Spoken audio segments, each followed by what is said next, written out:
Would we do the original, like, just 150, or do we just pick random ones? No, the original 150 is the one he's most likely to know. Yeah. So we'd have to choose some later ones, too. I feel- The ones that even I'm not going to know well. I was about to say, the original 150 was the time when Pokemon was on TV, and I actually sometimes zapped in because this was still the time where I watched cartoons in the afternoon on TV. Okay. Oh, for me, it was in the morning before school. There's 9 generations of Pokemon now? Something like that. So if we pick 2 or 3 from each generation, then it can be like easy level, progressively getting harder and harder until we get to Scarlet and Violet, and then he would know nothing. Oh, And we can be really evil with the what do they call them? The future and past versions of Pokemon. Yeah. Evolutions? No, Devolutions? no, they started doing convergent evolution, so it's Pokemon that look like other Pokemon, but they are not that Pokemon. Oh, Yeah. sure, That was sure. in the most recent I thing, cannot like wait for you guys to quiz me on Pokemon. And with that, hello and welcome everybody to the AWKWARDCast, where Ayn Wye and Keyframe wonder about Hi. random drivel. And for the first episode of 2024, now on YouTube. I said the right year, right? 2024. That sounds about right. That sounds about right. We are all in one place. Yay! I believe is this a premiere where we have guest and us in the same place? No, we had another one with Denim before where we all three were here, Yes. but we did a different setup. We didn't share a camera. We were all behind the desk. Yeah, we were sitting next to each other, but we had basically split camera, two cameras, but split it, or one camera this split one we it. went with the lazy version. Yeah, Yeah. so I still had the guest camera, but I was sitting next to you. Yes, but exactly. yeah, welcome to 2024. Yes. We are. What's the better way to reign in the new year than be IRL? I know, right? And Gross. keep looking at the wool pics. I'm looking at wool pics. The audience doesn't know what you're talking about, so I'm gonna tweet a picture that I took. Excellent. Hi, wool pics. But yes. And we're here with Denim Ninja, and why don't you tell us who you are? And what you do. And why should we care? I was expecting you to say that at the same time as me, so... because it... Okay. Men in Black Memory Eraser. Okay, why don't you tell us who you are, what you do, and why we should people... Why people... Remember? Take 3! Okay, ready? No, that's what we're going with. Okay, it's who you are, what you do, and why should people care? Okay. Okay, So why don't you tell us who you are, what you do, and why people should care? Nailed it! Totally, first try. Hi, I'm Denim Ninja. I do nothing, and you shouldn't care. Hey, you do cosplay. Exactly. I do some. And you do cooking, the making of I things. like to make chocolate. I mean, do you I don't sell them. Do you want to say a word about the cosplay or cosplaying or? I enjoy cosplaying mostly as a hobby. I haven't really gotten my act together enough to do it on any sort of professional level or anything. But I am continuing to work on another cosplay project that's going to be probably one of my most extensive ones in a while. Is that what all the work in progress is on the couch was? Yes. Okay. Making my own patterns and stuff from scratch. Nice. So that's why it's one of the most extensive ones. But when you're not wearing things, you're making things in terms of food. Also that. Segue! I do enjoy making chocolates. Yes, those were... I actually had one. They were very good. Yeah, this is the one this year I made for Christmas. I made a bunch of them, but these ones were spicy. Yes, not that spicy. I mean... My niece literally by cried. your standards. I mean, yeah, I may have graveyard tongue, I realize. By German standards, they were pretty spicy. Yeah, but I just may have graveyard tongue and I have no spice receptors anymore. There's some people who have that with sour stuff, and it's insane. Because, Shane from Smosh, they do, some food is good, some food is bad kind of thing. And so, a lot of times they put citric acid on it, the dust, which makes things sour, or it makes things start to rot because it's so sour. And he's just like, It doesn't taste good, but what am I supposed to be reacting to? Oh no. I know. How do you get graveyard tongue? What did you do? But yes, so you all may be wondering, how did this happen? Well, I flew on a plane. What? And then I came here. You told me you swam over here. Yeah, I found this one at the airport. Yeah, I was a lost child. Yeah, I'm visiting for the next 2 weekends, aka the full week. So there will be 2 IRL awkwards, and then, but we'll say our dinner adventure. But I need to tell the stories of my weird, showing that there is a yin and yang to the universe when it comes to airline travel. So, plus, got to the airport very early at LAX with no lines in the international section. And it was at like 5 p.m. So it was an actual, busy time. I mean, you know that certain things are dead in January. Like, new releases of big movies or games are all dead in January. And apparently international flights as well. I guess everyone's going home more than they are staying. But yeah, so airport was nice and empty. I was able to just order food and just be there. Great. Get onto the plane. A baby that I assume had colic was on the plane. If you don't know what colic is, it just means that the baby is not feeling good. I'm not sure exactly. It is a physical thing, but it causes them to cry all the time and be uncomfortable. So this demon. What was it earlier? You're not supposed to say that babies are ugly, but balls, this baby in the tram is ugly as hell. But it was a scream where you can't pinpoint where the scream is from. Oh. It was like an aura. Okay, that is demonic. I give you that. So you just hear a baby, a banshee baby. Yeah, it was just a banshee. But okay, negative. Plus, I got the whole row to myself. Okay. Negative. Before I found out that I got the whole row to myself, there was these 2 other passengers, and because I always get the aisle seat. Aisle seat is best seat because you can go to the bathroom whenever you want.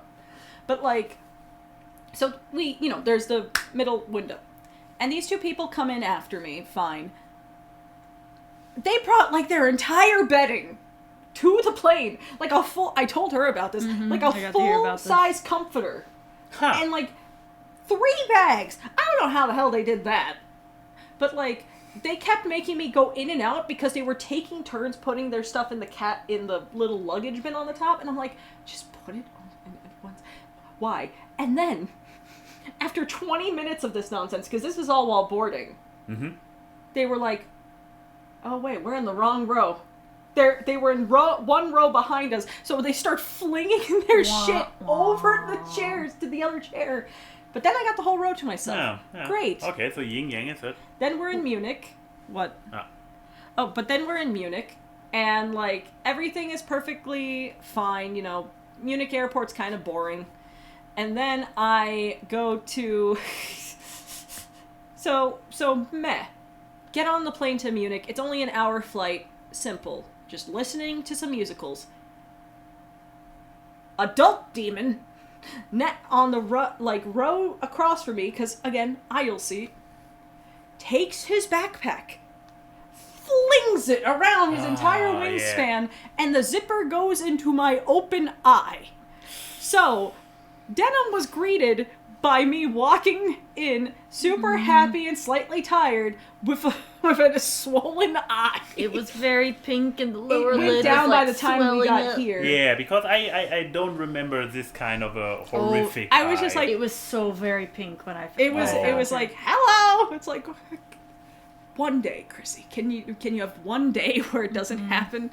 But yeah, but then we got here, and it's been fun, and we did something yesterday. Yes, we did. Yes, which is now officially the weak part of the guest, since we are not allowed by policies to talk about our week. Well, then I guess I will start by just reading out what I was about to type into the chat while you guys were talking about your adventures about the chocolates. For the filling for the chocolates. Oh yeah. You see, I took some actual whole chilies, chopped them up. We should have kept them for the show. Sorry. Chopped them up, and then steeped them in some hot coconut milk for a while, along with some curry spices such as like actual star anise and cardamom and all that good stuff. Turmeric.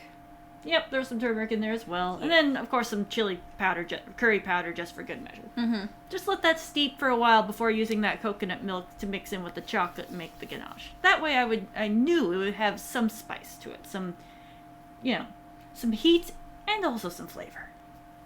Even though it was more spicy than what I could handle. But I did taste it. I did taste test it to make sure. It tasted good. Mm-hmm. It was hot and good. I almost killed myself doing it because I was like, ah! Because I'm still a baby with spices. You gotta suffer for your art. It's true. But I would not feel good serving it to anyone without having tried it myself. So. I mean, that is the mark of a good chef. Mm-hmm. But yeah, so speaking of food, we went to a place. We did. We found this place. And by we, I mean... mostly Chrissy. Hi. Was looking it up, trying to find a nice place to take us for dinner. I guess I could. Yes, because I came in before I even visited with the very ominous text in our group chats being like, "Hey guys, I have a lot of money.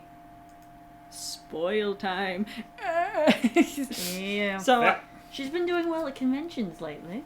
Making bank. Making That bank. is the place. Yeah. Yeehaw! But yes, so I took them to Brazilian food. Yes, we went to Brazilian barbecue for my first time ever going to it. Never been there before myself. I go there at the last days of every convention that I go to, so I am kind of a aficionado at Brazilian barbecues. But why don't you guys tell me your impressions of it? Because I've been to so many. Ah, look at the burning pineapple. Excellent. It was basically as I'd heard it described from some of my friends that kept wanting to take me. You sit there, and occasionally people come around with a lot of meat on a stick, and they offer you meat, and they cut off the pieces of the meat and give you the plate. And then they come around again later with more meat, and like, more meat for you? Here's this meat. Have some ribs, have some chicken, have some beef, have some lamb, have some of this, have some of that. So good. Have this with the mustard sauce. Oh, that mustard sauce. I mean, it was good. 10 courses of meat. Yes, because it was salad bar, 10 courses of meat, and 2 desserts. Oh, you're right. We also got 2 desserts on top of it. Yeah. And because the waiter was just the best, he was like, by the way, I counted all your cocktails as happy hour. Which was really good because we ordered so many. But Was it good? But so what was tell me, you two, what was your favorite meats out of all the meats? I believe, ironically, even though I was so critical in the very beginning, the spare ribs ended up in Spare ribs were hindsight. good. Because usually barbecue sauce is too sweet. Same here. But I'm not a fan of... it wasn't that sweet. Yeah, I'm personally not a fan of barbecue sauce in general. Like, it's just, even if it's not necessarily the It's sweet sugary one. ketchup. Yeah. I like sugar and I like ketchup, but for some reason, something about the specific flavor of barbecue sauce. It's like I have 1 or 2 scenarios where I enjoy it. One of them is a chicken barbecue pizza, for reasons. Yeah. But yeah, normally not a fan. But then they brought up the first course was spare ribs. And in barbecue sauce, and I'm like, I like spare ribs, my good old, my barbecue, like not sauce, but the actual event thingy, childhood memory, and I'm like, nom, nom, nom, nom. And I was like, oh, it's like came off the bones like very, very it was immediately. The sauce was not too barbecuey, so it was just a tasty sauce. And while most, I should say, of the following meats, we all agreed about one meat.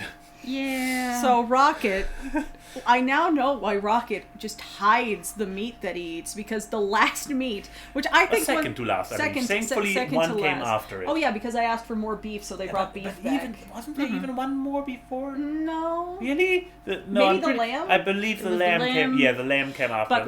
But yeah, so they had chicken hearts. Yep. And like, you know, I'm sure that I will respect if that is actually just like a Brazilian delicacy. Like, I will respect that. Not for me.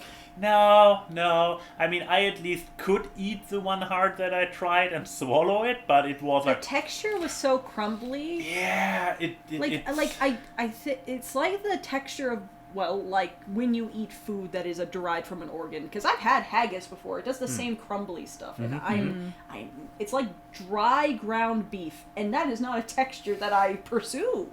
But what about you? I know that you like the thing with the mustard sauce. I did really like that mustard sauce. The lamb was probably second to that, and yeah, the hearts were not great. I'm sure there's other ways to cook them that would make them taste better for my own preferences, but... And put it on your lap. That could work. Just don't drop the baby. I'm trying not to. Don't drop the baby. Another special guest for the awkward cast. Is he visible?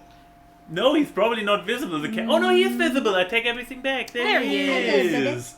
I'll keep my hand right here so your eyes are can't see his protected face. from the light.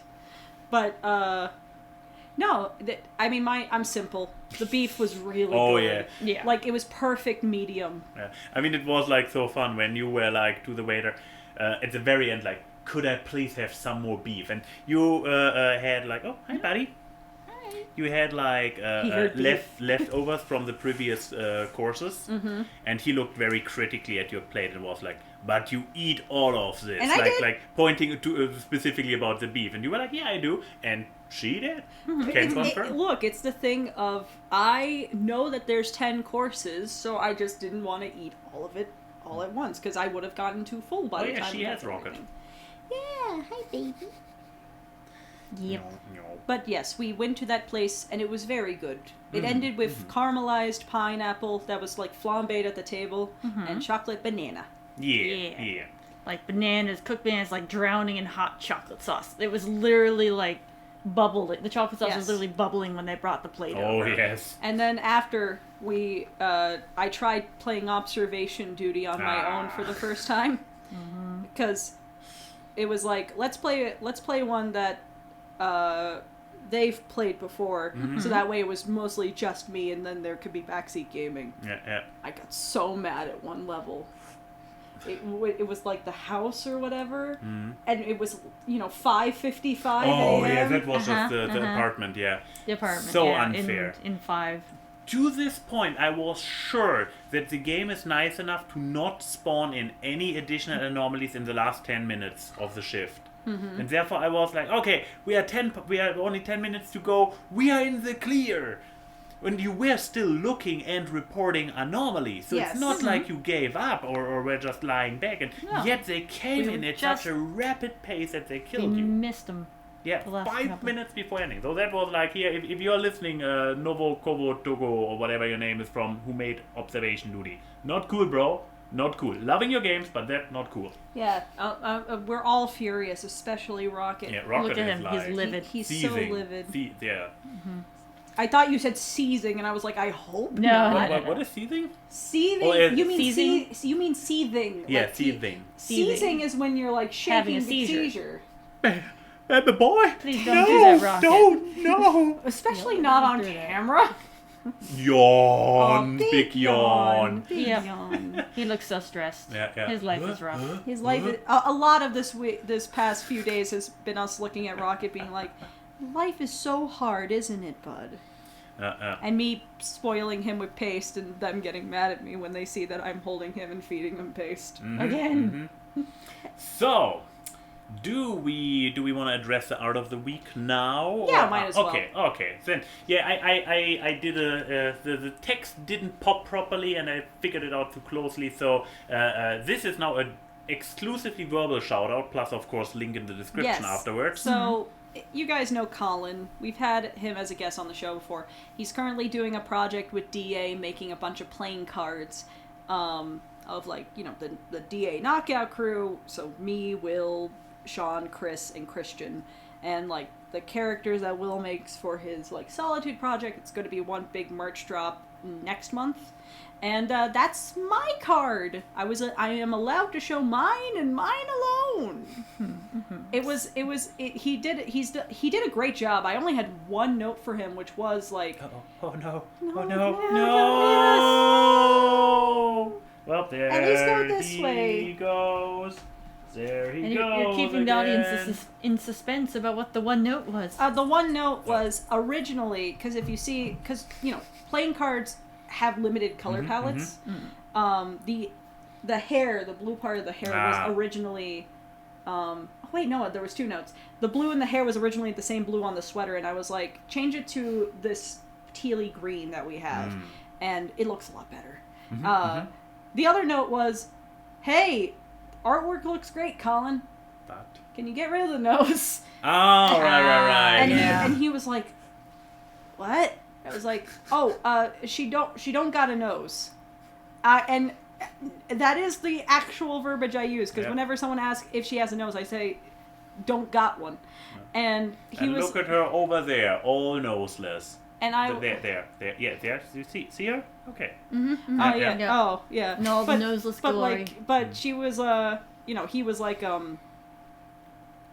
I thought that's just how you drew her. It's like, no, that's just how she is. Have you seen everyone else? How many characters do you see that I draw that don't got noses? None. Mm-hmm. But yeah, he did a great job, and these will be actual playing cards soon, so stay tuned. Sneak preview. You can play solitaire with me. And the rest of the DA games. And the rest of the but me! Looking like this. Wait, what's the pose? So it's a fist here, and then that's spitting it. I'm wearing a sweater. Are you doing it the right way? Is the question. You need to actually. Oh, yeah, actually this way. Yeah, that would be the right way for the pose. Or the left way. Yeah. Now you're doing it the wrong way. Oh yeah, there's a delay. There's a delay for what we're seeing, chat. Sorry, chat. God, look at those 3. Oh my god. People, why are you watching this voluntarily? We are just seeing the replay with a few seconds we delay. We have here 2/3 of the 3 idiots. Yeah, exactly. It's true. Mm-hmm. But yeah, so that's the art of the week. But now we're on to the fun part. Oh boy. The first medias of 2024. Oh, it's true. Dun, dun, dun, dun. So I guess the guest can start our first media of AWKWARDCast 2024 on YouTube, which is the pinnacle of quality gaming. Oh yes, absolute pinnacle quality thing that I started getting into this last year, and it has taken over a good portion of my time these days. Hyperfixation. Like I said, I don't do anything. I apparently do this though.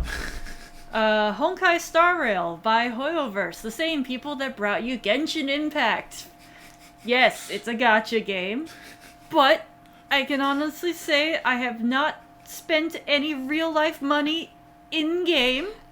That much I can say. Okay, but where's the balloon? Because on the right there's a balloon. There's an asterisk on why you say main game, because you have bought stuff at promotional events, which essentially is still buying stuff from them. I mean, yes, but I'm getting actual physical things and not just pixels. Are you bringing the acrylic standee? Not just the acrylic. Max, I already picked out some things for show and tell. Put it down. But yes, I've had the advantage of Berlin has been the location of a couple of their actual offline promotions.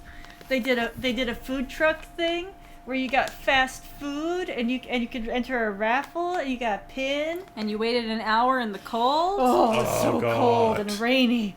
But then they also did a thing at a Christmas market in Berlin, surprisingly. I don't know why they went for a Christmas market. Cold in a different way. Yeah, cold. The first time it was cold because rain. This time it was just cold because winter. It was colder, but we were also expecting it to be cold. So to be fair, so they actually had a whole the weekend we went. They had a whole scavenger hunt with hired cosplayers, and you had to go up to them and say things, and they give you a stamp and stuff. And then you got prizes. What? I'm sorry, Charlie referenced the Verbal Ace has-been animation. It will always haunt me. I had to explain this to them. Yeah. But anyways, keep talking about the Star Rail. So yes, I have actual physical merchandise and stuff that I got from that. So yes, I have spent money on it, but not on in-game pixels. I make fun, but I have spent real money dollars on in-game pixels in Fortnite. I think I even said this earlier. I was like, look, I paid money to be Omni-Man and Bulma and Beast Boy and what was the newest skin that I got? Oh, yeah, I got the Ninja Turtles and April O'Neil because they actually started to include them too, so. And I may have paid money for the Rock Band mode so I can play Gangnam Style and Fall Out Boy. Shut up! Shut up! I will say also the cosplay that I'm currently working on that's the most in-depth one I've ever done is from this game.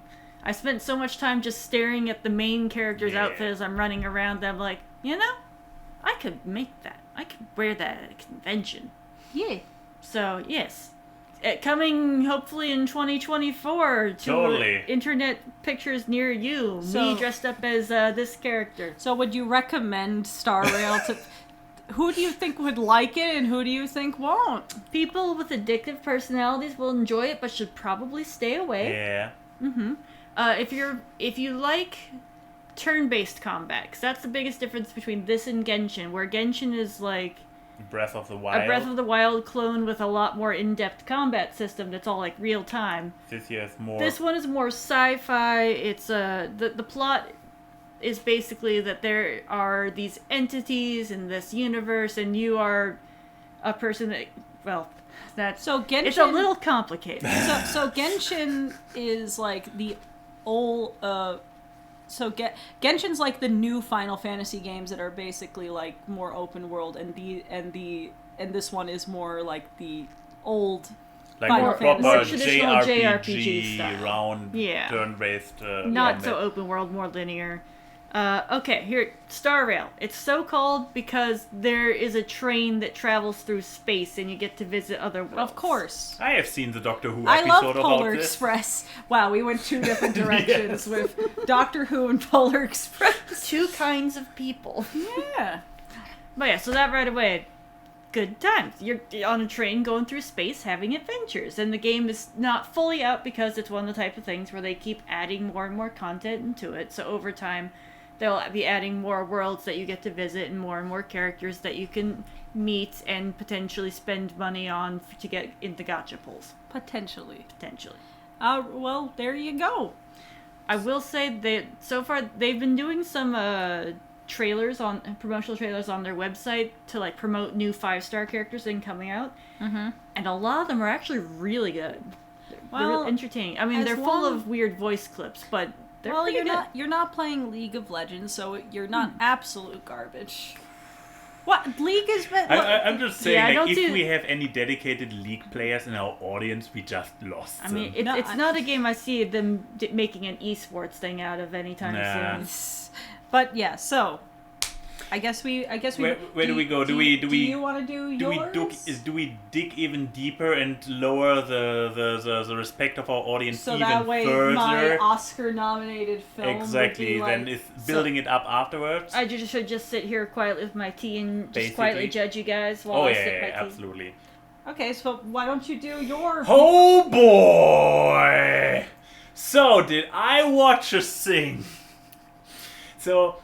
I'm not even sure if this is in my defense that Gigat recommended it, because I should know better by now than following for a Gigat recommendation, because a Gigat recommendation he put transformation sequences in B tier. Like, we also watched the tier list of tropes earlier. Of why he put things in S tier. He's a hypocrite and a charlatan.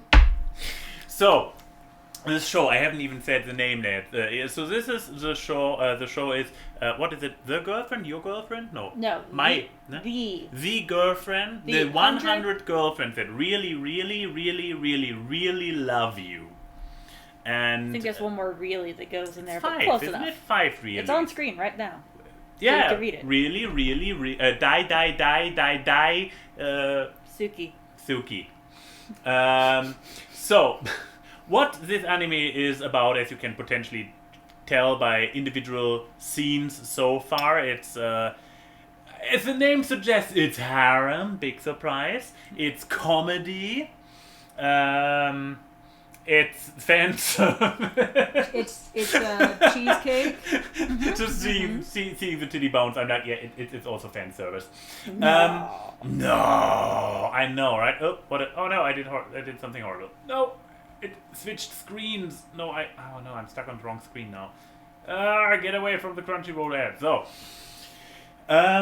So what is this show about? The show is basically that there's this dude, Rentaro, who got, for better or for worse, assigned 100 soulmates. Mm-hmm. And so the thing is, here's the thing. What this anime, manga, IP, whatever does, it takes the harem and harem genre literally, except for that they're all, at least Renter was pure and there is no hanky-panky going on beyond making out. Yet. And fan service. Obviously, fan service is still happening because it's still an anime. No, but the point is that each of the 100 girlfriends that he keeps accumulating over time, I mean, here are only the first 5 that get featured in the first season, they're all soulmates, so they're all meant for each other, and therefore it's all true love between him and each of his 100 girlfriends, which they did the only thing that they can do with this kind of concept by making it an over-the-top comedy, because obviously otherwise we watched it together, and we every now and then between episodes we were like actually getting into thoughts about the logistics of like, okay, but how even if you try to take the idea that there are 101 people who are just sincerely and honestly and truly in a very white poly thingy love thingy, but how would it work that on a day-to-day schedule? How? I kind of visualize the minion goodnight kiss scene, but this basically, if Rentaro wants to say goodbye or hello to every of his girlfriends, literally like, hi Steve, hi Charlie, hi or whatever, Yeah, Bob or whatever the minions' names are. Not even in Despicable Me Part 1, which I actually still am like, yeah, that was a fun movie. The minions were not overdone just yet. Sorry, I'm getting distracted. 101 girlfriends. Here's the thing. So we watched the anime. It was, I have to say, legitimately funny. I got laughters out of this, even so I am on record of saying like, yeah, Japanese humor is, at least for a Central European guy like me, not funny. I'm pretty sure Japanese people will disagree and probably think that European humor is not funny. Fair. But yeah, normally jokes in anime don't make me laugh. It's usually like, haha, cringe through it and then go to the action or whatever comes later. This show had me laughing multiple times. So, and what can also be said, it's animated very well, it's done well, it's good production. Yeah, I could see that it was animated well looking at that trailer. Like, sarcastic or... Well, Oh, God. Yeah. You see, There's a lot of personality you see. You see, this two big part... personalities. Oh, at least... This part I actually am not a fan of, believe it or not. So the big bouncies are not my cup of tea. So actually, this was more something where I was like, please, could be less. Thank you. I like the personality, but I don't need Dead or Alive beach episode jiggle physics. Thank you. Good without. Each Good episode? without. You mean game? But yeah. In case you can't tell, I'm building up to a big butt. I'm sure there's some in the show too. Probably a few big butts in there. Hey, hierarchy. Anyways, there's a butt. There's a few of them. Yeah. About 100 of them. Then again, and- some of them don't really have one. I mean, and Please elaborate on why, Max. Yes, what is the butt? So, watching the show, and we made it through the first season, and it's like, okay, there were some things where we were a little bit like, didn't really need to, but good enough, and I was like, okay, I got invested. I want to go further down that path, especially since I know from Gigak that manga is, at the time of his recording, about 25 girlfriends in, so a quarter of the way there, which probably doesn't mean anything because obviously with every additional person, it's not linear. It's not like, or even if it's linear, for every new person it expands. No, where you could have a silly shenanigans arc in one chapter before, it's now 3 chapters because everybody is getting their screen time in, so to speak. So yeah, a quarter of the girlfriends there is probably like, I don't know, 5% of the actual volume of all the manga if he ever gets to finish it. Okay, I can't avoid it anymore. This show is fucking problematic as fuck. Here it is. Oh, in the first 6, let's be honest, the 6th one gets actually also introduced. In the first 6 girlfriends, the problematicness is still on the down low. I kept reading. I believe I'm now at number 16. And basically every other girlfriend, I'm like, okay, that was a fine character. They get a little bit flatter in personality because there's less time to develop. What a twist if you introduce a cast of 101 characters plus supporting cast. There's a reason that not all the Dalmatians and 101 Dalmatians have names. Exactly. So, but they introduce them all. They all have... It's a little bit of hit and miss. Some of them have a quirk.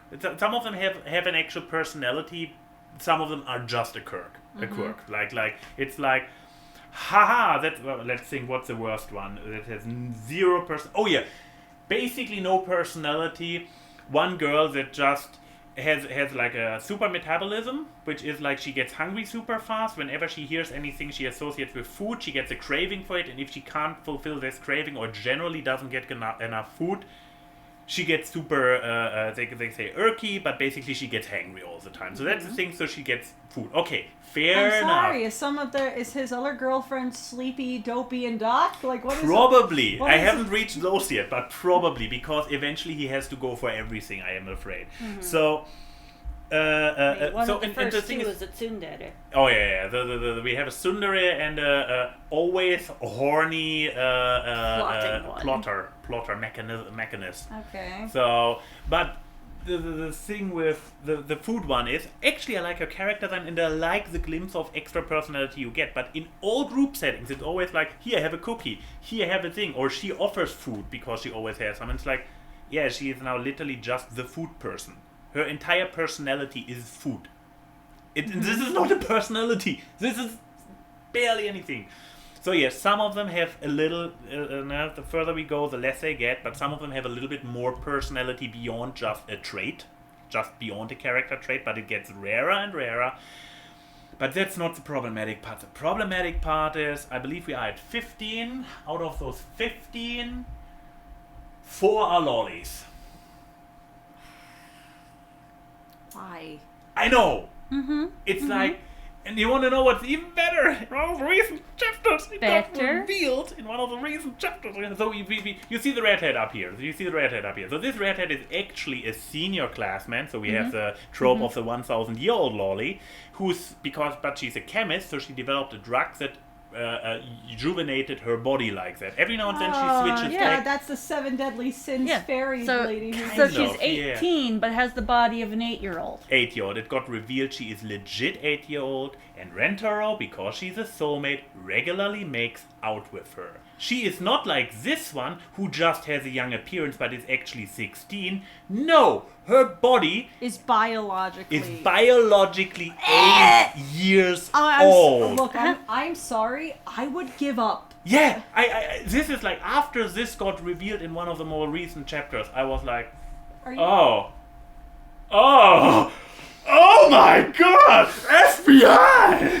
Sadly, they don't have restriction.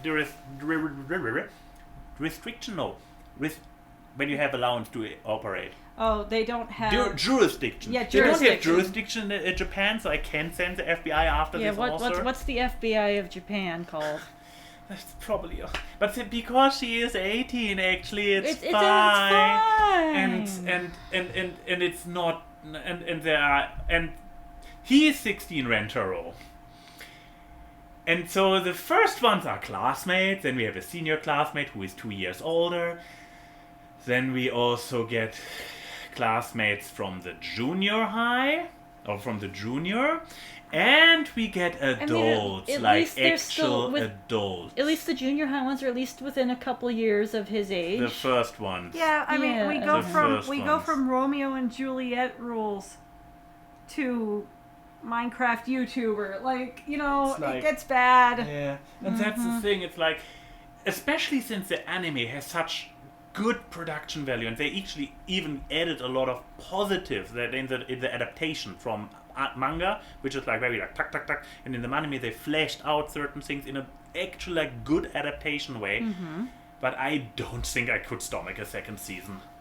It's I feel so sad. Me too. When you first stated like the concept of the show was like, oh, an actually funny polycule anime. It's like, oh, that's cool. Yeah, like, to the credit of the main character, his shtick is he legitimately wants to be a good boyfriend for all of these girls. His promise is to make them all happy or commit suicide if he ever fails. Tsubuku, which is like, yeah, but this way, if you fail, he promises to commit Tsubuku if he makes even one of them unhappy, which is like, yeah, but then you would do to your Tsubuku also make everybody else unhappy. Makes everyone else unhappy. But it's like, that sounds great, funny, sincere, good poly rep. Lollies. And then it loses. It's I wanted it. I really wanted it to be Icarus, a little bit cringy Icarus at times. flew to the sun and the wings melted, and there was an 8-year-old under him. But he's actually 18. So, yeah. If you are biologically 8, you are 8. Who should watch it? I cannot in honesty recommend it anymore, especially since I learned about her, what I learned about her, that she's not just looking young, but that she is Actually physically and mentally devolving. When she's in that form. No. Yes. She can also go back into her full teenage form, so she transforms into a mature, lots of personality. No, but it gets worse. Teenager, but okay. So, yeah, she transforms back and shit. But he makes out with her when she's still in the 8-year-old, I'm a little bitty baby. yes.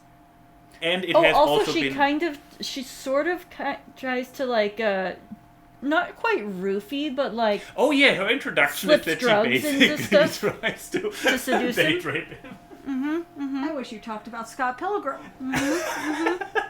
So... But my life is worse because I know this anime exists and there was enough fans that it made an anime. Can we move on? Yes, sure. please. So, yeah. Don't watch it. I was about to say, like, don't even say. I am the Ayn Wye. I watched it. I remember I watched it, so you don't have to. Moving on, please save this show. Ta-da! Okay, so, Jesus Christ. So context. I am working on a video where I go through every year of the Academy Awards' nominations for Best Animated Film, and seeing, like, what would I pick? What would the award go to if the Academy was all cosmics? And some of them I haven't seen. You know, you can't see every movie. And this was one of them, Boy in the World, which is a Brazilian movie, if I remember correctly, and it is maybe one of the best animated films I've ever seen. Mm-hmm. I am so sad it didn't win now. But it is gorgeous. The animation you all see here is a mixture of like colored pencil and watercolor paintings that they then scanned in and animated digitally. So they placed them on top of puppets and masked them in. And it is a basically non-verbal movie. So think like Shaun the Sheep, where there is no talking, and when they do talk, it is basically Peanuts teacher. Gibberish. Okay. Simish. Basically like Brazilian Simish, and it's just this really like well-told story of like a kid connecting with like extended family and stuff like that.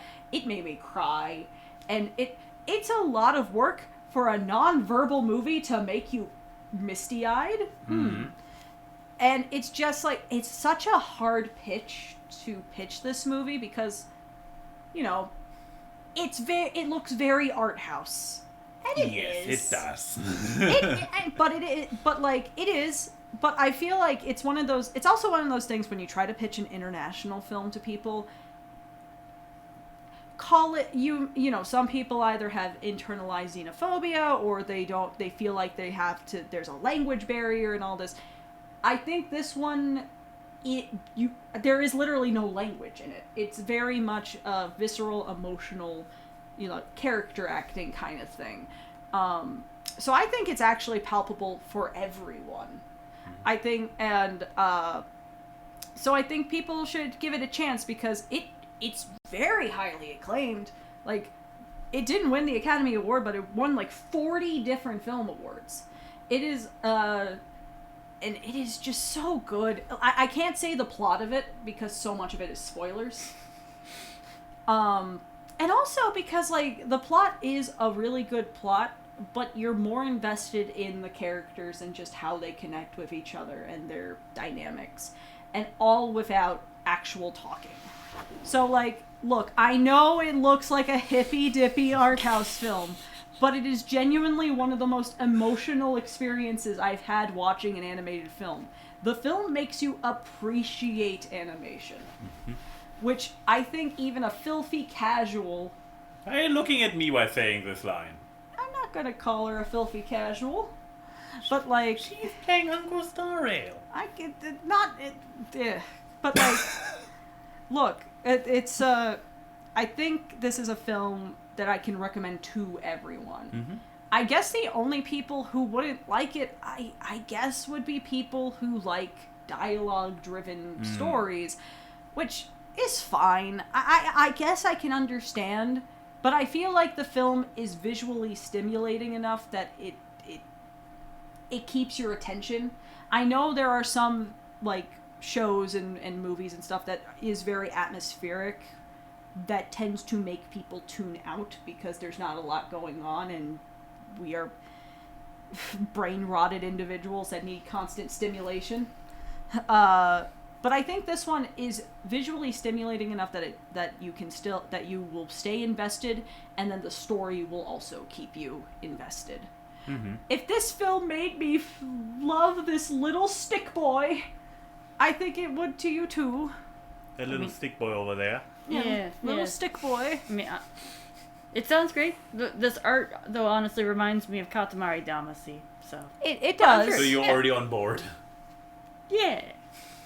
Yeah, but it's I really recommend it. I recommend it to people. I think it is really good, and it probably in the video I'm working on, I would pick this to be the winner, which is shocking because I'm pretty sure this was 2012 or 2013, and that had like a lot of good films. This was before it was shit. Is there a public way to view it?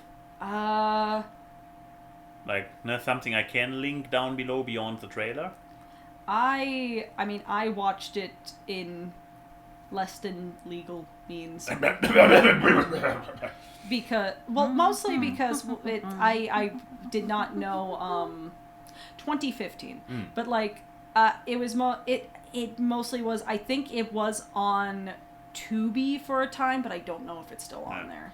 I mean, let's put it like this. I mean, obviously I will link the trailer unless there is an official release somewhere, then I will link to this one too. Yes. But, yeah, I really recommend it. And I'm sure all of you are very glad to have that palate cleanser after... Yes, I am most certainly. I mean, what did we talk about? Hanko Star Rail? Which is fine. Then definitely nothing else, and then yours. So that was a very good palate cleanser. Nothing happened between 2 media is enough for this cast, I think. Oh, yeah, this was the year that Inside Out won. So... Yeah, it was Inside Out, Anomalisa, which was also a fantastic movie. Boy in the World, Shaun the Sheep, and When Marnie Was There. For 2015. But for Best Animated Feature. In the Academy. Academy Awards. Oh, okay. Yeah, if there's a Disney movie in the Academy Awards. Hey, the past two, they got better. I mean, Del Toro's Pinocchio won last year, and it's Still actually need to watch it. It's actually very likely that there may not be a Disney nomination at the Academy for Best Animated Feature. I mean, did they have anything outside of Wish? What did Pixar do last Elemental. year? I would be fine if Elemental got nominated. Yeah. It's better than Wish, but like, no, like all the big ones are like Spider-Verse, Nimona. Okay, yes, I'm with you. They're like Spider-Verse, Nimona. There's a few others, but like Yeah, Pixar and Disney are not the big runners this year. Yeah. Especially since if you go by the whole thing that the Academy just watches films that have, been big and in the zeitgeist. Elemental and Wish have not been in the zeitgeist in a positive way. Yeah. But yeah, either way, that's just me being rambly about Academy stuff. But yeah. Yeah. On to the Q and the A's. The Q and the A. The Q's and A's? I don't... Oh, do you have that? But, okay, we start on Discord. In the meantime, I figure out how to get Twitter visible, because I don't have my phone with me, because I'm fantastically prepared for this show. Awesome. I mean, it's over there, it's on the charger, but I don't feel like getting up again. Alright, so, here's the first question. Yes. The Hipster's Hipster, thanks Charlie, asks, would you rather be a cowboy, pirate, or samurai? Interesting mode. Pick for someone else in the podcast. Ah. So I guess we can go this way. So he picks for me, I pick for you, you pick for him. Okay, but I guess do we only have one pick per singy, or can we actually assign multiple? I think this one we could assign multiples. Especially if we do it for each other. Yeah. Okay. So yeah, what am I? Am what I was a it we had? cowboy, pirate, or samurai? Cowboy, pirate, or samurai? I could do the dick move of being like, hey, you're American, therefore you're a cowboy. But I do not have any. Yeah, you don't have any cowboy traits, or any of the. So pirate or samurai? Now it's a question of what do I associate with the individual one. So, I mean, they all are known for a certain level of aggression. Mm-hmm. The pirate is the one that comes bursting into the scene, messing shit up, caring about themselves and freedom and whatnot. I don't see this on your end. So that's. I have the feeling. Pull off the pirate fashion. Yeah, but pulling off the fashion is one thing. So I have the feeling I need to work my way there by exclusion. Okay. So I would say not the pirate, because this is kind of bursting into the scene and making a mess. No, you're probably the one who comes in after and cleans up after the pirate, while still wearing pirate fashion. Yes. So, samurai versus cowboy. It would be funny if we end up with the cowboy anyways, but for positive reasons. I mean, think about it. The cowboy is actually the one who keeps kind of order. No? They're people of the land. They're living a rough life. They're herding those cows. They're protecting stuff with their gun. Are you the protector type? I'm the caretaker. Yeah, there is a certain... You could, if you focus exclusively on the caretaking element, I guess the cowboy could work. Okay, let's go for the samurai. The samurai is like... Yeah, exactly. It's like very the focus, the honor. That's None you do. Yeah, none of them fits perfectly. So we need to find the one that fits the most. So with the samurai... You could usually, this is a complete connotation thing. There's actually not too much to it. I believe that there's a certain artsiness and nobility associated with the samurai that is not with the cowboy or the. The cowboy and the pirate are much more swashbuckly. Yeah, the samurai is an actual social class in addition to being a role. Yeah. But I mean, you're also not a conformist. Like you still are a free spirit. So maybe you are back to being a pirate after all, but more of the free spirits kind of way. I'm like the pirate band of misfits type of pirate. Yeah, exactly. I'm an Aardman pirate. An Aardman pirate. Is this really how we end up on the pirate anyways? Because, again, hard pitch for all three for you. But yeah, the straight-laced samurai, like chong, chong, chong. Oh, and also, let's be real, out of the three of us, I think I would be the one to fall over in the samurai suit first. Yeah, I believe complete reversal. I guess I go pirate. Yeah, okay. Yeah. Yeah. Arg. Okay. Arg. Okay, you. I know it would be very easy to say Denim Ninja becomes the samurai. It would also be really easy to call me a cowboy because I'm from a cowboy state. Yes, but I'm going with pirate. I don't know. I think pirate just kind of fits. You know, roll in the high seas. You kind of just have a very piratey aesthetic. And, like, yeah. And I don't know, there's just something about the more, like, rough and tumble, because you are more of a DIY person kind of thing. Mm-hmm. I'm imagining, like, Treasure Planet pirates. Mm-hmm. So, okay. Like, you'd be like the John Silver with the bionic hand making the soup. Like, I imagine that. So I am going to cheat and say that you are a sci-fi pirate. But what about a steampunk pirate? So like John Silver with a steampunk clockwork arm. I can't cheat that much. Sci-fi pirate. Steampunk sci-fi. Yes. But okay, you are a pirate. Are we all pirates? I was about to ask, are we all pirates? I mean, honestly, yeah, I was kind of leaning towards pirate for Max, too. Okay, what is the reasoning? And just how I watch anime doesn't count.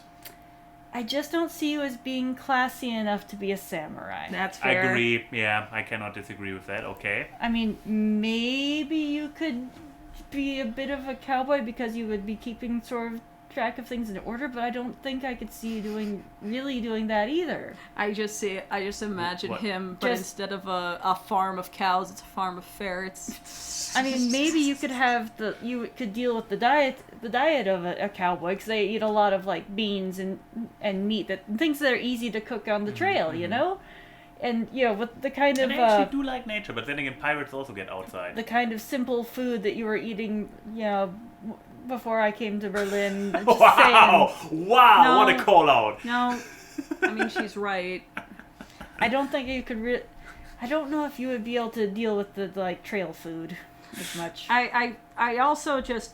I feel like he has a higher chance of living if he was a pirate. Yeah, a little crew better. that looks out for me. Yes, not just. I don't think you'd handle being a cowboy, because the cowboy life is implied to be a lone wolf thing, and I feel like you'd just organ trail dysentery yourself really fast. I mean, there's usually a couple of cowboys because they all have to follow if the herd is big enough. My point of dysentery and Max broke his leg still stands. So I guess we're all a band of pirates. We're all pirates. We got the Aardman pirate, the sci-fi pirate, and Max the pirate. Just Max the pirate. Yep. It's not ever. We have like the full swashbuckling gear, and you just have one eye patch over your glasses. I'm Smee. You're Smee. I'm the Smee. I'm the Smee level of pirate. I can imagine you pulling off a Captain Hook cosplay. Or Captain Hook as well. Just the full of himself. Flamboyant you pirate. You are a classic pirate. Oh, a classic. Yeah. Okay. There you go. So what do we got on Twitter? I can't read. I can read. Okay. But I cannot pre-read, so let's just go into it. Lomity fan for eternity. With you there. Are there any anime? Are there any anime any of you three recommend for someone who loves action and comedy besides the more popular ones like Dragon Ball, Naruto, One Piece? So we are looking shonen, I take it. So we are looking for action and comedy. There was just another one not too long ago. What was it? Hi, buddy. There was another shonen bursting on. I mean, My Hero, but that I guess it also counts as a big one. Lower on comedy. My Hero is not really comedy, if any. No, it got more and more dramatic once they started leaving the But school. even in the beginning, it was like more comic relief in certain characters, but the plot never included comedy. Yeah. So, somebody wants fresh meat. Odie is saying killing bites. I mean, do you it's like true. trash? Anime is trash, and so Don't are I. you. I mean, I know my recommendation. Yeah, I guess I probably haven't watched too much variety, so I would go with My Hero is, again, not much comedy. Do we have something with comedy? We got back into anime. Yeah. What have we watched? We have watched so much. It was action and comedy. I'm trying to think. There's one I will not recommend out of principle. I will just wait here with my Yeah. actual recommendation. Yeah, no, I guess My Heroes is best as I'm going to get. I will Okay. recommend one of my favorite animes. Oh. No, it's not Lupin. I had to state Oh, but that. it has action and comedy. It is action and comedy. That's true. However, one of my favorite animes that is action and comedy is Space Dandy, a dandy guy in space. There's plenty of action. Still need to watch it. It's super funny. The dub is great. But it's also like Cowboy Bebop, where you have like some humor, but there's those times where it's really, it has heart to it. But it's, I would recommend that. It's essentially action Johnny Bravo in space. that is the best elevator pitch I could say. So, yeah, watch Space Dandy. It should have got more love. It was the first anime that got its dub and original simulcasted. Uncle from another world. No. It's not actually action. It's like fake out action. But yeah, that's my recommendation. I'm trying to think of, like, if you want something that's not mainstream, there was one that popped in my head first that's kind of an older one. Caveat, like, disclaimer, I have not watched it in quite a few years, so I don't know how well it's aged. I don't know how... Risk. I mean, you can also watch the original Trigun, not the new that one one's where good. they massacred my boy. Oh yeah, Trigun is action and comedy. Yep. Yeah, that one's also good. And Trigun But, is very good. Yeah, so if you're going for things that aren't necessarily mainstream, that people probably haven't heard of because you want to be hipster, there was one I watched back in the day that's called... I'll probably have to write this down for Max when he posts this online later. Tsukikage-ran, Carried by the Wind. Probably look up the Carried by the Wind part. That's a little bit easier to Google if you're not familiar with Japanese words. The concept is like, it takes the common trope of like the wandering samurai and a martial artist and going on, having quirky misadventures. You want to get rid of this nest. Yeah. This nest of just stinky ferret essence that you keep on your lap. I know it's plushy and comfy. I just didn't want to intrude by trying to put it down. But yes, it takes the common trope of the traveling samurai and martial artist having quirky misadventures, and the twist is that they're both female. Ooh, So I'm intrigued. It's a female wandering samurai, and there's a sort of running gag of people thinking it's a man at first because she's not the most effeminate, but she does have these more subdued personality. Likes to drink sake, but is a Sounds loner. like a more- all the common samurai Sounds like a more personality tropes. comedic Oh version. no, he's just waiting for the nest to return. Sounds like a more Yep. comedic version of Blue-Eyed Samurai on So Netflix. I can't remember how good the comedy actually is, and it's not like He high really was action. just waiting for me to put the nest back. Yeah. There's more moderate action, but yeah, if you want to watch something a little different, a little quirky, I recommend it. Okay. Well, there you go. Yeah. So, next question. I think I really want to do this Would You Rather. Yeah. Hipster also asked, found this poll result on Twitter, take your pick. Would you rather only be able to use public restrooms Oh, you're right. or only be able to use public showers? Guest goes first.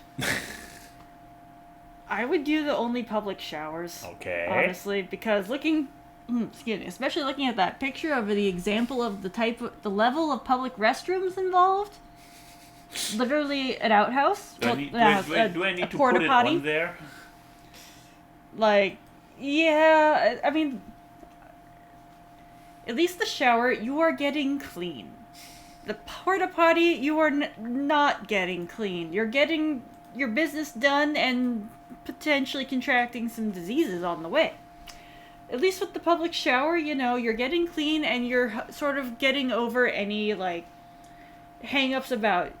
that's a plastic back wall. That is just a... that's just a porta potty. I mean, it looks surprisingly clean, but... And it's got this, weird, slot machine flusher there. Why? I don't know, the I window. don't- Well, it's a game of luck. Will it be flushed or not? Or will it come back the other way? Oh! Yeah, I'd rather use the public showers because it's everyone's there to... most people are there to just shower. I'm sure there's a few perverts that are there to stare. But, you can smack them with a towel or something at the very least if you spot them. So you'll get over any, like... I mean, it's still I still can't think of what the word is. Yeah, okay. Yeah, shame. So I'm going to pick the public restrooms. Uh-huh. Because my thing isn't shame. Uh-huh. My thing is just, I like my privacy when I shower. Because I am a weirdo in the shower because I'm constantly talking to myself or singing. And so, like... I don't want to... I kind of am doing it for the benefit of everyone else in the shower of not being there. Because then you'll just have a weird, rambling, blue-haired lady. Yeah, like... so, like... And, you know, you're just in and out of the bathroom. It's just there. And I'd rather just do that. And you know what? I travel a lot. I've been to every type, every flavor of public restroom. That's a fair point. Yeah. So, you know... You've seen the worst of the worst. I've seen the worst of the worst, and I can handle it. I can handle the devil and the angle. And you know what? I feel like I'm a brave person. Because at least here, you have to pay to use the bathrooms. For the public. Yeah. We don't have that in America, which means there is no Every standard. fucker can go in there. And there is no standard. So, you know, y'all get to gaslight, gatekeep, girl boss your public bathroom, so you're privileged. Yeah. But yeah, funny enough that the majority of people agree with you, while your point was like you have seen the worst and you came back alive. Yeah, that leaves me. I am actually also going for the public shower because I Cowards. Potentially, yeah, because I have seen like public restrooms and smelled them and felt them under my butt, and I'm like, no, that's just gross. And the thing is, like, a restroom you need frequently. With the public shower. No, on the other hand, I have been, especially when I went more regularly to the gym, I have been using, a gym shower is a public shower, right? Yes. Yeah, I have been using public showers. Some of them actually come with separator walls, like not a completely enclosed little... No, but at least cabin. a privacy curtain. Exactly. So they would still hear your singing and be weirded out, but yeah, at the end of the day, usually showers are not mixed anyways, so all I get to see is dick, where I'm like, yeah, that's you get to be the guy from the bathhouse anime we watched. Oh, yeah. I mean, if it would be a mixed one, I would probably have to keep my stare up. Okay, don't look down. You know your body well enough, you can clean without looking down. Because modesty, that's the word I was trying to think of earlier. Modesty. Get over that modesty thing. Yeah, I don't have modesty, but the thing is, like, I have haughtiness. So yeah, and I don't want to be at risk of causing a scene, but normally it's not mixed, and otherwise, if you keep your mind out of the gutter, I have been to nudist parks. If you keep your mind out of the gutter, you can handle it, guys. I swear to you, it's possible. But no. The guys being able to control themselves? I know. Wow. What a wacky thought. We should expect that? What? That they could do that? What's next? Women walking alone in the dark with headphones on? Wow. But no. So yeah, I would still want to probably scout out the public showers in my vicinity because there are really, really gross ones. And the point is on a shower to get clean. So if I would go there and not come back clean, that would kind of be a pointless endeavor. But no, I scout them out, I find the gym which has a proper cleaning for their showers, and I have my public shower. I don't see a big challenge in it, except for, well, having to leave the house to shower, but otherwise I would have to leave the house to shit, so... Yeah, exactly. Sorry. Something starting with an S is happening, no matter what you do. But there's your answers. So, next question on the Twitter. Yes. Oh, on the Twitter, right, yes, right. This yes. is on me. That's you. That's you, okay, Max. let's go to Wait. J-Rock, what happened to your... I mean, you are still J-Rock on the front, but at the back you are now Skylington Brony? I believe so. I buy a few vocals for 200. Anyways, for all Vocals? Do you mean vowels? vowels, sorry, Vokale is the German word, so my brain is like going, yeah, but Mixing them. vowels. Sorry, but yeah, for all, would you rather be trapped inside a video game or have the video game come into the real world? I've seen Adam Sandler's Pixels. This doesn't end well because someone ends up fucking Cubert. Well, No, Yeah, this is an actual scene. That's I believe literally it. how that ends. this was an actual whelp. So is this literal trophy wife. is this for both of you the answer for that reason, or? I mean, I feel like here's the thing. If I'm in the video game world, that means that I've seen this, guys. You know, the video game's mechanics work for me. If the video game's Assuming just you're the protagonist and not an NPC. still, there's the point of like, you know, if I'm in Mario, if I eat the mushroom, I'm not gonna get an allergic reaction. I'm just gonna grow big. But like, if Mario came to the real life New York City, you know, there would just be walking chestnuts and giant fucking flame breathing turtles everywhere, and we have real world mechanics. The mushrooms aren't gonna help us. True. So I feel like it's just you're more likely to survive in the video game world than the video game stuff coming to you. Especially, games get bloody nowadays. Imagine Bloodborne coming into the real world. Or Skyrim. There's just dragons!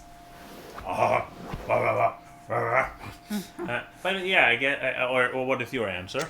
Guess. I would rather also be in the video game world, because I was thinking like some of my favorite video games in the past, like Katamari Damacy.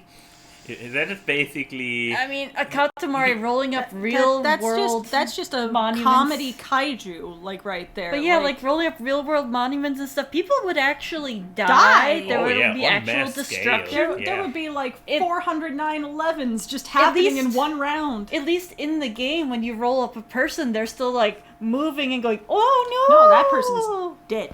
If it comes here, yeah. Especially at the end of a level, they I get mean- shot into space and turn into a star, don't they? Yeah. So Okay.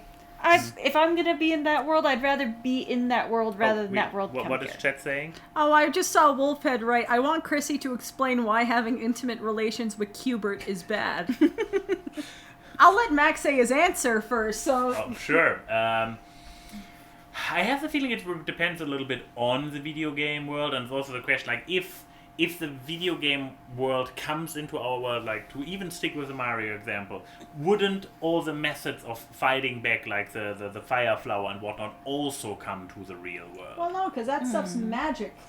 I feel like there would be certain things that would have real-world sensibilities. Yeah, but then again, Or that it wouldn't affect us as humans, but the characters... But would it then affect you if you are in the video game world? So now it's like, if we apply the same rules for you being stuck in the video game world, that should also apply the other way. Also, there's just some danger to having fire flowers and stuff just kind True, of exist true. in the world. Yes. Humans are awful. There would be so many fires. Yeah. But yeah, point being, I dare to say it depends a little bit on the game, but yeah, we had a wide range of games. The question was... Fallout, but in real life. Rather trapped in a video game, or have the video game come to real life? I would love to be the contrarian, but sadly your points are disturbingly convincing about this very hypothetical question about video games in real world. But yes, why is having intimate relations with Cubert bad? Well, if you see the movie Pixels starring Adam Sandler, like, I forget who's the guy.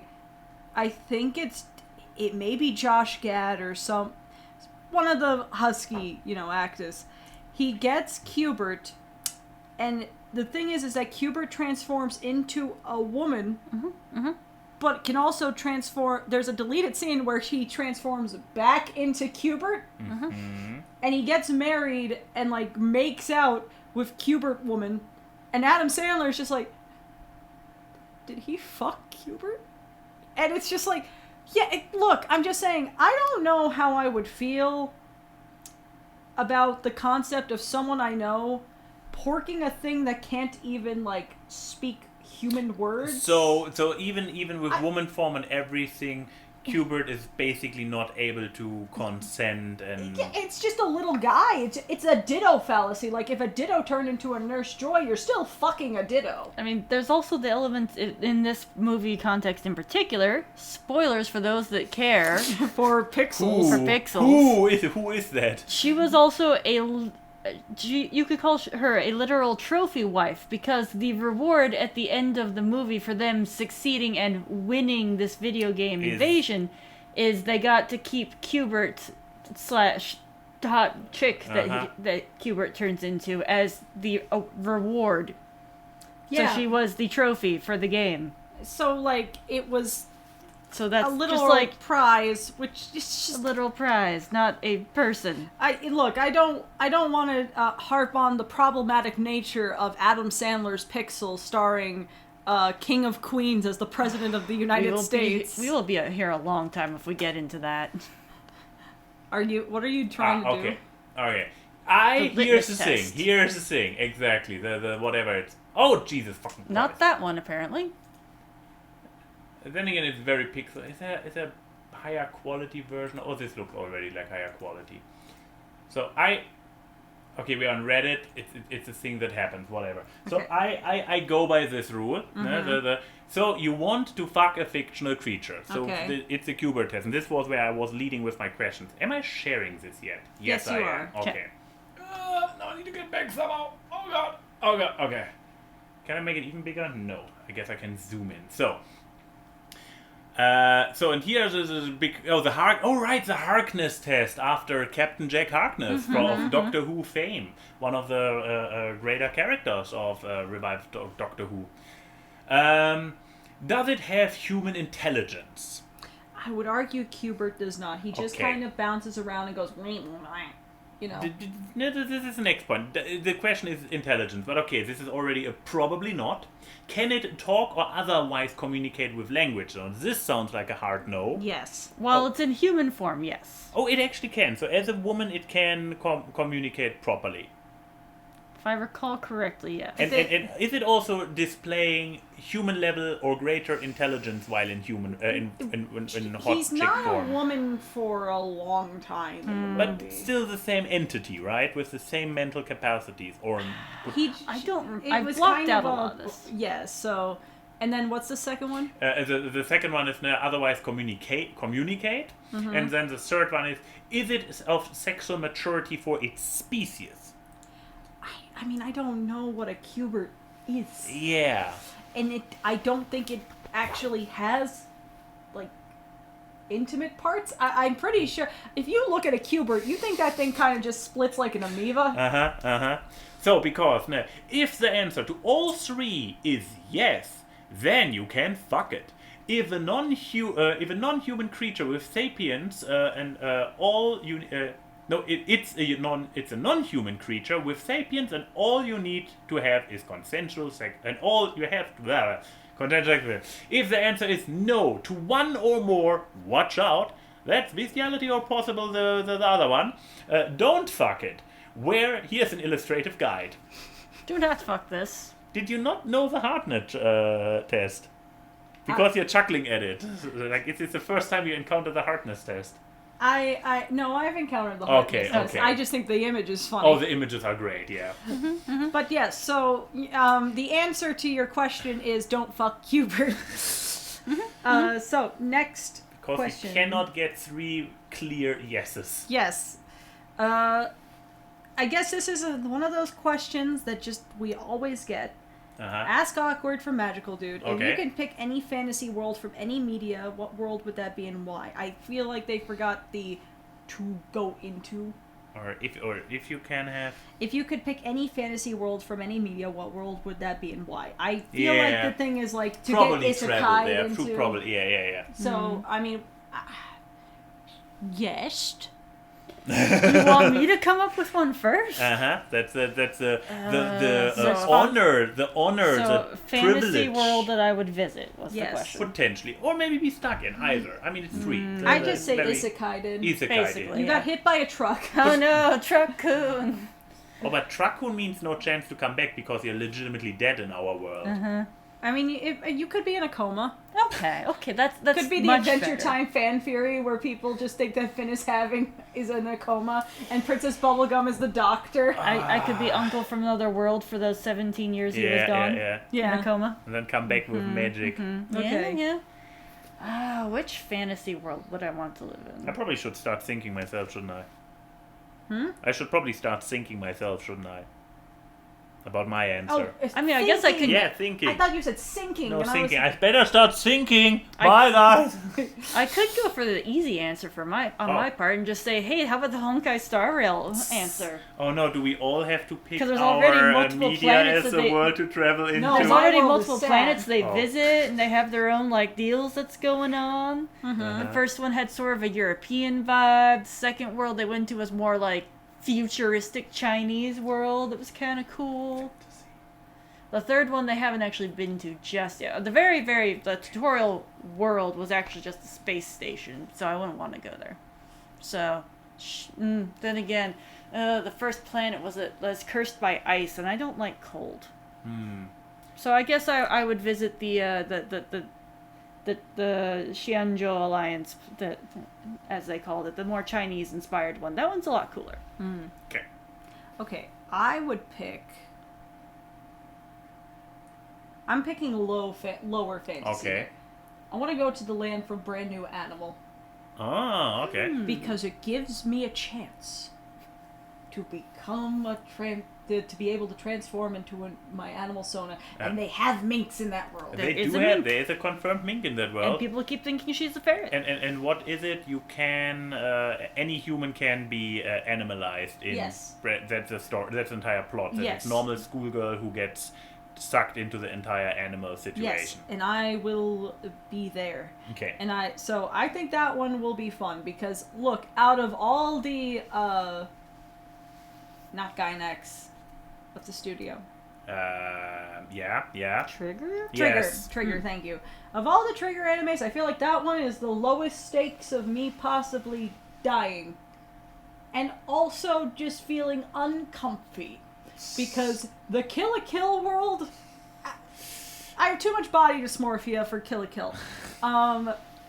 Edge Runners, absolutely not. Nope. And like Little Witch Academy, close second place. That one would also be nice, but I feel like I'm too old for that one. Probably. It could be a teacher. I could be a teacher. I could be the teacher, the redhead. Yeah. I could probably pull her off. So Okay. and I would actually be an of-age character in Little Witch Academy. Yeah. But Little Witch Academy or Brand New Animal, I think would be the ones for me. Okay, I just had an epiphany for my answer because I gonna chicken out. Okay. I gonna completely chicken out. There we have all those big, great, fantastic worlds like Hanko, which is intergalactic. Honkai, that one too. Intergalactic. We have like Little Witch or all those other like really larger than life worlds. You know what? I'm in a chill mood right now. It's a Sunday evening where I am, and I'm like, I don't want to go through this stress. I want to have chill fantasy, like high fantasy, but in a world where it's like chillaxed. So I pick the fantasy of Hilda. That's nice. Yeah, I mean, I usually not the type for the rural, cozy world, but you know what? Hilda's nice. Exactly. And I mean, you can still have adventure there. They still have issues there, but they also seem to have internet, so... Sorry, I'm just thinking of the Hilda picture that has Hilda choking out Luce from the Owl House, and there's the other protagonist from other things. Yeah. Oh, well. We've got some good answers in the chat, too, though. Yes. We got Pokemon, The Boiling Isles from yeah. Odie. You would not... I'm sorry, Odie. You're awesome. He says, I don't care if I die there. It didn't Okay, cool. okay, I didn't He read the full acknowledges, thing. yeah. Okay, Magical League Enigma, on I don't Mario think World. I would count Glitch Text as a fantasy world. That's more sci-fi. Because all the creatures and everything from that are just from video games that are glitching. There's no magical aspect to it. Splatoon, I believe, is technically a post-apocalyptic world, from what I've heard. If you of go the plot. into technicalities, is Honkai even fantasy or is it just outright sci-fi? How are all the attacks and whatnot explained? Is there magic? If there's magic, then it's fantasy.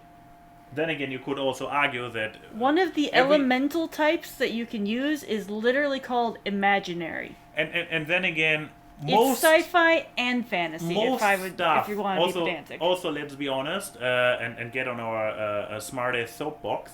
Most stuff that nowadays gets called sci-fi, science fiction, is actually, drumroll, science fantasy.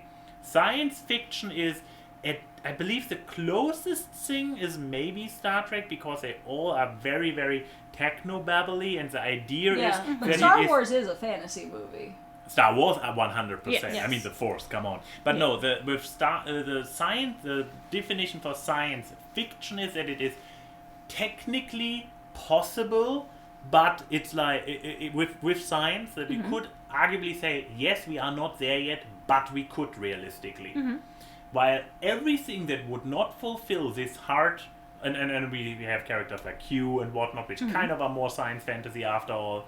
There is hardly any true science fiction in existence, which is not super dry and boring. Definition, I would definitely call this a science fantasy, because there's there's the science stuff, and it's like traveling through space, but there's also like literal entities that are beyond our fully understanding that are practically gods in their role in this universe. And it basically was just, they became that way by believing in some path hard enough, and they became an ascended being. That sounds not very scientific. No.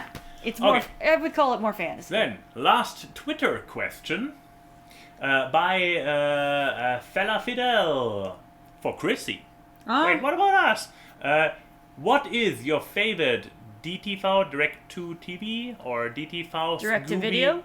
Direct-to-video Scooby movie from the 2010s. From the 2010s? Why did you pick such a specific time? I mean, to make it not a run-of-the-mill Scooby question. I mean, because then Zombie Island or Witch's Ghost would have won, I guess. But like from the 2010s. I mean, you just... I am literally making a video. They only asked you because you're the only one of us that can answer obviously. This question. Yeah, but like... I mean, I can probably name 3 Scooby-Doo movies I watched, but I wouldn't even know which year they are from, so... Yeah, I mean... I made you watch Zombie Island and Witch's Ghost, and those are from 1998 and 1999. Yeah. But like, okay, I'm trying to think of the 2010s. Okay, 2010s would have been Abracadabra Do Camp Scare, Monster The reason I know it, I'm not a freak, I promise. I'm making a video ranking them, so I have probably to know. Completely hidden. Oh, hello. Hello, Mina. Here. Okay, Mina is smart, so you have a smart moment where you need to do smart questions, so Mina can help you. Here's the thing, so many of them I really like because they are bad. And because they're kind of stupid, and it's funny how stupid and unhinged they got. Because, yeah, they went through an unhinged phase. I had to explain a whole movie about Velma becoming, like, a weirdly, like, sexy Frankenstein doctor. And had a lot of fat phobia in the movie too. Weird movie. Okay, you know what? I'll pick the Mimi answer. I'm gonna say Phantasaur because that is the one that started the whole like Ultra Instinct Shaggy meme. Which is, because that movie's plot, the movie's plot is basically they have to take Shaggy on a vacation because he had such a bad panic attack from one of the mysteries that he wouldn't stop screaming for 6 hours straight. And they were like, and the doctors are just literally like, if he doesn't calm the fuck down, he's going to have serious health problems. Oh, lovely. And, the whole gang's like, well, now we can't go solve mysteries. Wait, let's go to I think it's Daphne's uncle's place. He's a hypnotherapist. Okay, great, right? So he hypnotizes Shaggy that when there's a code word, he will be brave. And bad. The code word is bad. Terrible That's a bad code word. It's a very bad code word. No, and the entire reason they use this code word is because they have a joke multiple times in the movie that Scooby is the only one who knows the code word, but because he has a speech impediment, everyone thinks he's saying the word rad. Rad? Who's saying rad? But yeah, basically, he goes into a diner, and a bunch of bikers come in, and they're like, you want to have a bad time, and then he beats all of them up mercilessly. Oh, I believe I actually have seen that. Those clips are from that movie. The actual plot of the movie is that there's a ghost dinosaur. Of course. And the really smart guy from Criminal Minds dates Velma, and it turns out that the whole reason is because they found a fully preserved in crystal T-Rex under the city. And they were trying to get people to leave so they can essentially dynamite from the underground and level the city so they can get this dinosaur out of the ground. How they thought they would get out of it, I don't know. Because I think people are going to notice an entire city being leveled into a sinkhole. No. And also, how do they make sure not to blow up the dinosaur if they go this massively generously with the explosives? But yeah, okay. So that one's my favorite. That one's my favorite because it's just funny. I think it's funny seeing Shaggy beat people up. But yeah, there's my answer because it caused one of the best memes of the 2010s with Ultra Instinct Shaggy. So there you go. So now we're only on Discord. Only on Discord. Discord all the way. How many questions we got left? Not a lot. Okay. I sincerely want to do an honest truth thing in one of the rounds. I say just insane plots of Scooby movies and see if you can figure out which one is the fake one. Because it's almost Disney Channel movie levels of what the fuck are they doing? Okay, so let's see. Paradox of Principle says, I've been on a lore binge on some of my favorite shows and video games. So what is your favorite TV show and or video game solely based on its lore and world building? Favorite is always hard. I mean, guess first. What was the question one more time? So basically, your favorite TV show and or video game, I put it on the big one. Specifically because of the lore and the world building. I mean, to make it easier, we can also just answer what is our favorite lore or world. Yeah, I mean, if we need to. If you can't pick one, I'm saying that's the qualifier. I do recall one of the first anime I got really, really into back in the day, like 2000s. Yeah, this would have been like 2000s, early-ish. I also got really into the lore of, because it was the Slayers. Mm-hmm. It was originally based on a light novel back in the early days of light novels. And there's this whole thing of like, again, it's just, for those who don't know, it's about this person named Lena Inverse, who's a really powerful mage, essentially, for her age, and she goes around wreaking havoc in some ways, and sometimes saving the world, while also beating up bandits so she can steal their money for herself and justify it. As you do, as you do. But there's also, they start getting into, like, lore about the world and how it was formed, and the entities and the balances, and, like, that there's this whole, like, Lord of Chaos that created everything and all this other stuff, and it's like, oh, actually, there's some lore to this stuff. And then if you go into it a little bit further, there's a secondary show made by the same person, or IP by the same person, that's all sci-fi and spaceships that have some of the same names as the entities in the Slayers thing, and that's supposed to be one of the other branches, like other worlds created by the Lord of Chaos. Mm-hmm. So it's sort of the same universe, but like alternate dimension in the same world building lore. So that still has a little bit of filler episodes and stuff. But so by today's standards, I haven't rewatched it in a while, so I don't know how much it still holds up. But like, I got really into the lore of it at one point when I was teenager, early 20s age. Yeah, that's a good one. I think I have two, and both of them are very Chrissy flavored. Because it's a tie between Sailor Moon and Steven Universe. I was so waiting for Yellow Submarine. There is no lore there.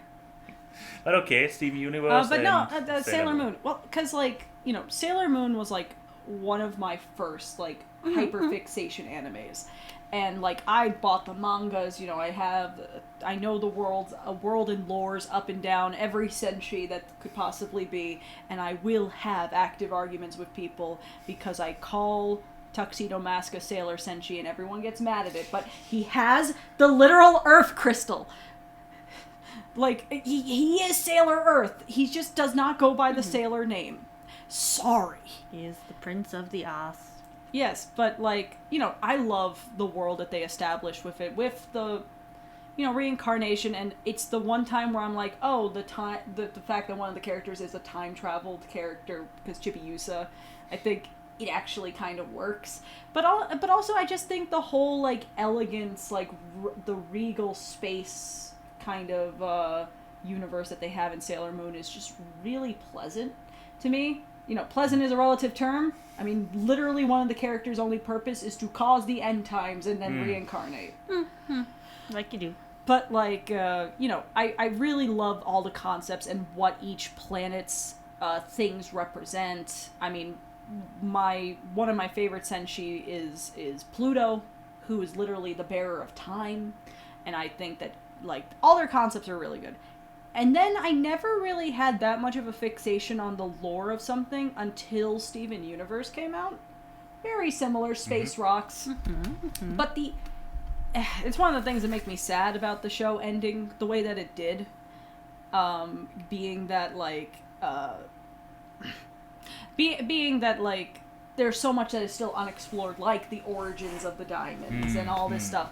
And but I think there's just, I don't know, there's just something really interesting about these inorganic creatures that are specifically made to be, essentially the gems are parasites. Let's be real. Oh yeah, if you think about it, they come to destroy. The injectors literally look like viruses. Yeah, they do. So it's very interesting of the dichotomy between the fact that they are still humanized, so they have the capacity to feel emotions and everything that the way people do, but are completely based off their own procreation, versus the organic life on Earth, which is messy and everything, but it provides more freedom. And I feel like there's just a lot more philosophical lore and everything that comes with it.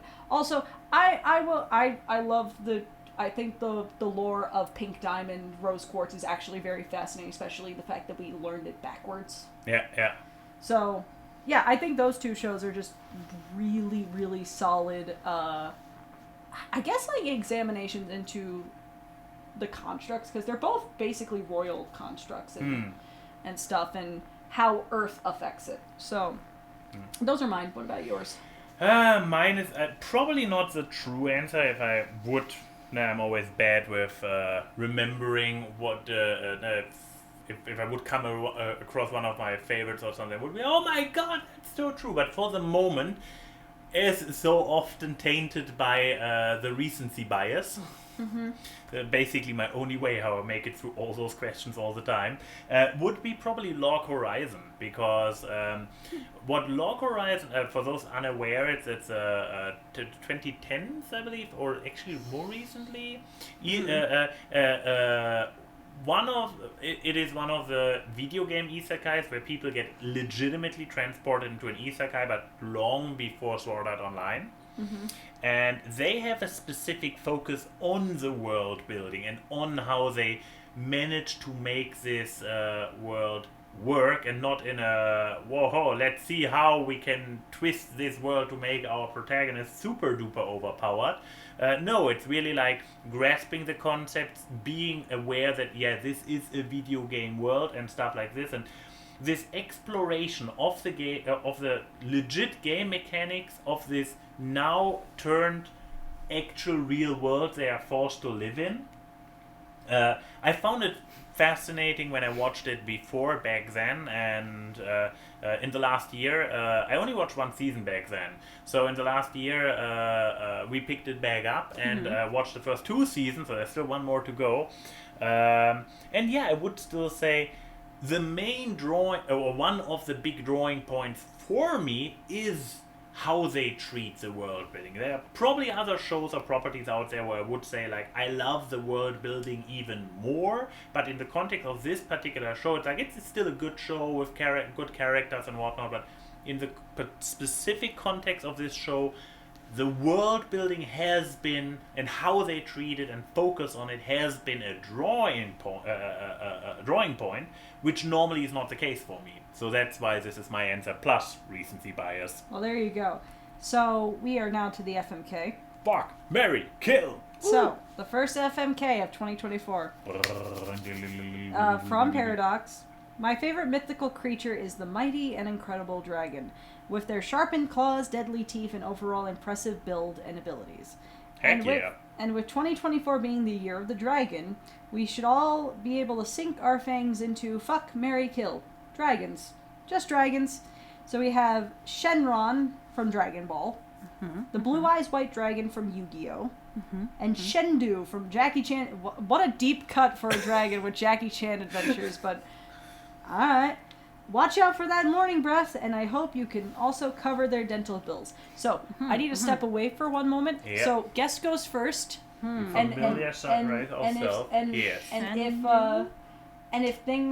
And if I'm gone for a bit, you can go.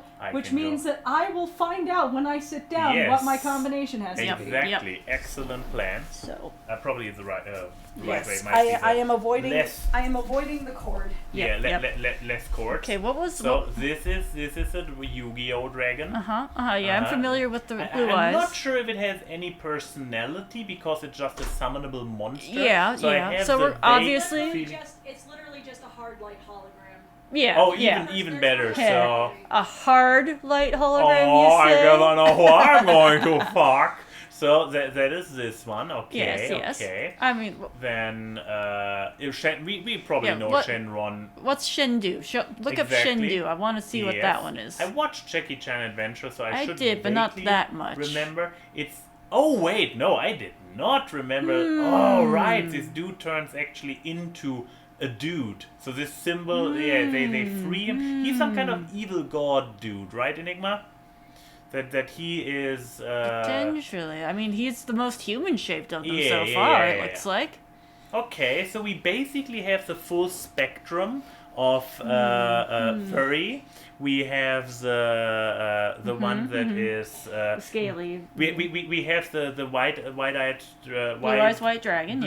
White dragon, which is basically just a beast. So this is like the really beast-esque one. Then we have the feral one, as in Shenron, because it is absolutely shaped like a beast, but it has also sentience. And then, oh god, with this criteria, whoever has to fuck the blue-eyed dragon is in a bad spot. And Shendu is basically the Anthro.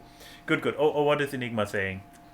Let's see. A demonic dragon who needs the 12 talismans to incarnate into the world and then conquer the earth. Okay, so not a god, but a demonic warlord. He wants to be a god, essentially, but he's the bad boy among those dragons. But yeah, what is your answer? All right. So, I'm going to fuck Shendu. Okay. Because he's the bad boy, you know. You gotta I have some fun with the bad boy, you know. He's the most human shaped, you know. But I wouldn't want to necessarily stick around for that one, you know. It's a little problematic in the long run. And then so that's fuck. Mary, I mean, I gotta go with Shenlong. He makes all your wishes. He makes your wishes come true. You know, who doesn't want a marital partner? Key will not be glad when she comes back and hears that you have already taken the ultimate gold digger answer. I'm sure she'll find another way to do a sneaky one. Who wants? If I know, marry Shenron. See, that's also the thing. I can Shendu. get away with doing Shenron as the gold digger because that's the obvious gold digging answer. Keeping the standards. Exactly. Yeah, keeping a little bit of a challenge there. Exactly. Okay. I can come in and get the low hanging fruit. So then, of course, that means sorry, Blue Eyes White Dragon. You know, Kaiba did it before, so I guess I'm doing it too now. I'm killing the Blue Eyes White Dragon because he literally ripped one in half. You see, the card. Okay, damn. Even though they were a limited run, there was only so many of them in the world. Oh, now I'm really torn between ultimately screwing Key over regarding the Gold Digger answer versus setting myself up to fuck the Blue Eyes White Dragon, which we just established is basically not. Then again, it's also not a being, is it? It's a hollow projection from a card, so it's basically a thing. I mean, I'm sure there's some sort of like in-game lore behind this card game. But at the end of the day, it's a thing. So it would not be bestiality, it would just be masturbation with a tool. Essentially, yeah. I can work with that. So we switch it this way. Excellent.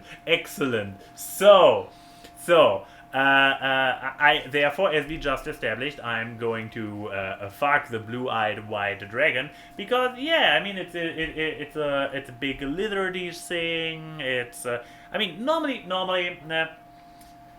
all those answers would be kind of gay because they're all male presenting. So I would not. And if a straight dude like me has to go for the slong already, then going all the way and just fucking a giant slong. A slong is a term that I'm schlong. I knew there was something like that. Schlong. So if I'm already in this situation, I just go for like you know what? Just don't bother Antro. Don't bother actual dragon. Just go full. I am going full like this is just an incarnation. All the way through. No holding back. So this then leaves me to kill if I twist it the right way, this means I am killing Shenron, which is like you see it's about the thing. Shenron has reverted so many deaths because they always go to him and are like, hey, could you please revive everybody? And Shenron is like, yeah, baby, I revive them all for you. And it's like, nah, this is not right. No, you cannot have a fuck, marry, kill if you can revive people at the end of it again. So by logical exclusion, I need to kill Shenron so that we get out of this entire revival thing, and kill means something in this FMK. And yeah, this obviously then means that I am marrying Shendu, the demonic warlord with the goal of taking over the world. Mm-hmm. Oh shit, you took my gold digger answer. And she took the other one. No! Yes! Yep. I married the wish dragon. Yes! I might or might not have consciously set you up for that.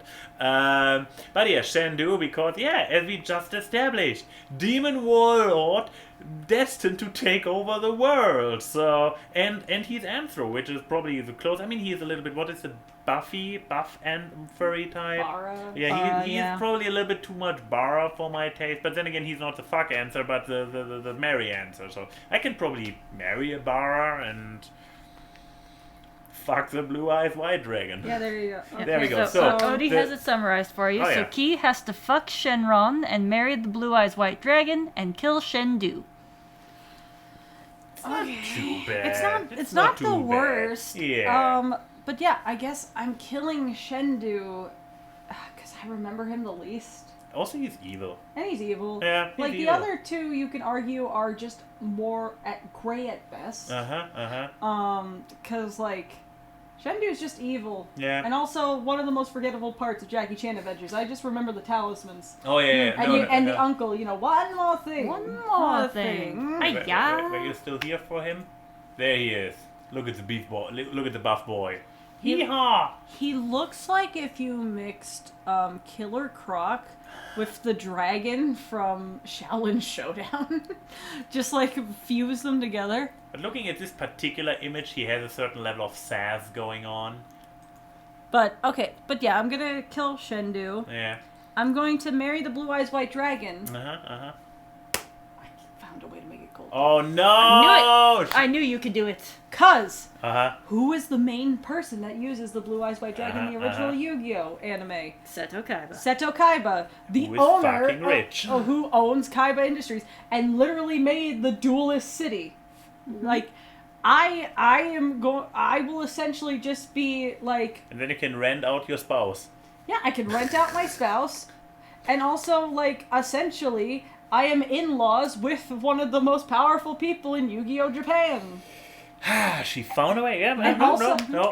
look, Kaiba would probably get me the best cards, and I would be the best duelist.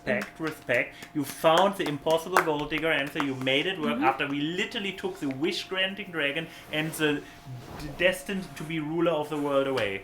You made it work. Respect. I peaked at the first episode. And then I'm gonna have to fuck Can I see a picture of Shenron? I know it's the one from the intro, right? From Dragon Ball, yeah. yeah. But I need a recent visual. Okay. Hilong. What part am I fucking like? Yes. Yes. He's got inches to spare.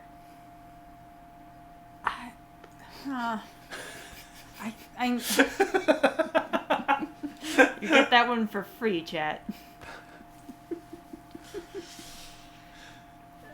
Okay. Oh, here's a Funko Pop. Maybe that helps. Well, Yes, everyone knows Funko Pops are the most fuckable versions. if of they have a things. flared base, I guess. But like, oh god, the worst mental image came to my mind. It's not with Funko Pops. So you know how his belly is like his whole like underside is like bumpy, ribbed for pleasure. Yes. So I want you. I'm really gonna earn that's awkward thing. Uh-huh. You know the opening of Flintstones where Fred goes Oh, yabba dabba yes, doo and yes, slides yes. down the tail? Uh-huh. That, but with the legs splayed.